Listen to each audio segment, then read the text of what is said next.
Hello everyone, this is my second video, Latina Recruiter in Canada.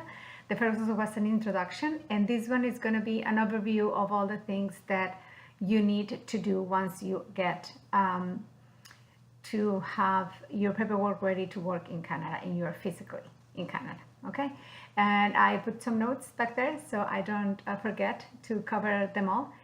I will be having a video for each one of them to cover more in detail, but this one is so you can cover more ground since the beginning and not forget things. So the first one is, and I actually put it at the bottom, but the first one is English as a second language. So you come to Canada and most of you, English is not going to be your first language. You should try to find, there's a lot of nonprofits, associations that are sponsored by the government where they will help you or they provide classes, and ESL classes, which is English as a second language. And it's very important that you, if you don't feel that your English is at a level that you can keep up with a conversation for an interview to get a job, that you do find these places. The good thing is they are free, they are sponsored by the government, and they will help you to practice your English. If at home you don't speak in English and your family members also are speaking another language, when they call you for an interview, you're going to be talking in English, but it's going to be broken, and it's going to be, they're going to hear that more of the heavy accent, and it's going to be harder for you to communicate. So I recommend that at home you try to speak in English. And if it's hard because everybody speaks another language, or Spanish or whatever the case is, that you set an hour a day or 2 hours a day to practice your English at home, but also join any ESL services that the government provides, okay? Then another one will be your resume.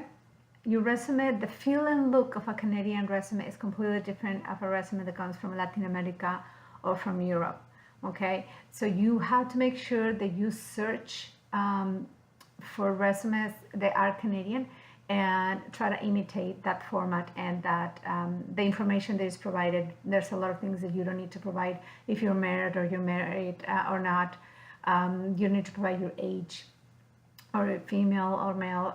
There's a lot of things that you don't need to put on your resume. And when you do, the first thing that a recruiter or a hiring manager will think when they see their resume is that this person doesn't have the Canadian experience and don't have the Canadian exposure. So it's kind of disadvantage when your resume doesn't feel or look like a Canadian resume. I will have a whole, maybe I can break it down into videos to speak about how the resume should look, but there's also nonprofit associations that can help you with that. The other one is your online presence. It's very important that you have, or you are consistent with the image that you have online, and that it shows the profile that you're sharing on a resume, okay? So, and we'll talk about that also in another video, where you can use LinkedIn and you can use Facebook. LinkedIn is a little bit more professional, but also the rest of your presence online is valid, and recruiters will check. 9 out of 10 recruiters will check your image online before they call you, okay? And then we're talking about volunteering. In Canada, there's a lot of volunteering. Canadians volunteer by nature. Canadians want to volunteer, want to give back. They don't do it because they have to, they do it because they want to. And you'll see in a lot of the resumes that the word volunteering is there. Volunteering is a great way to become Canadianized little by little, but it's also a great way to meet other people. It's a great way to get to understand the Canadian culture, and it's going to give you exposure, but it's also going to look good on your resume if you put that you are volunteering. And I'll talk in another video on how to search for volunteering and how to negotiate a volunteering position. And another one is networking. I found 4 of my jobs all through networking, and it's impressive how in Canada it's more important of who you know than what you know.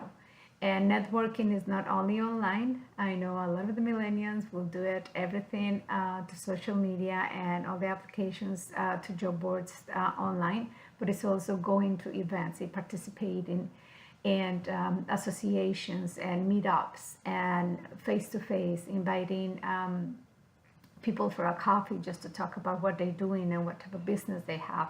That's a great way to volunteer. And the last one is nonprofits. Canada invests a lot in supporting the newcomers. There's a very long list of associations, nonprofits that will help you with your resume, doing mock interviews, providing internet and a computer where you can go and work on your resume and prepare for an interview. And all of these are free of charge.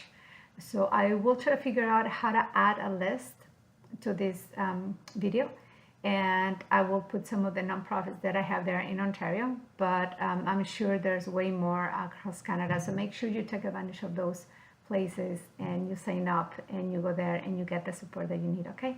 So thank you very much. This is the second video. Wait for all of those coming up. Please share, please subscribe, and if you have any questions or any comments, any suggestions of anything that you want me to talk about, please do, okay? Thanks again. Latina Recruiter in Canada.